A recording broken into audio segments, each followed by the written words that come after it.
Jangan aktifkan dua fungsi ni dekat phone Android korang sebab boleh buat phone korang jadi lembab dan slow. Okay, kalau tak percaya, tonton video ni sampai habis, follow aku, like, komen, save video ni, and let's go. Okay, mula-mula pergi pada setting phone korang. Okay, kemudian pergi ke bateri, scroll bawah sikit, cari power saving mode.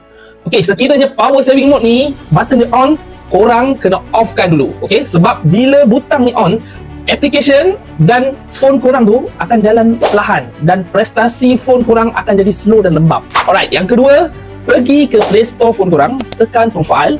Alright, pergi pada setting. Okay, kat bawah tu, pilih network preference, klik pada auto update apps. Okay, tukarkan update all apps over wifi or mobile data tu kepada don't auto update and apps. Okay, cuba matikan dua fungsi ni.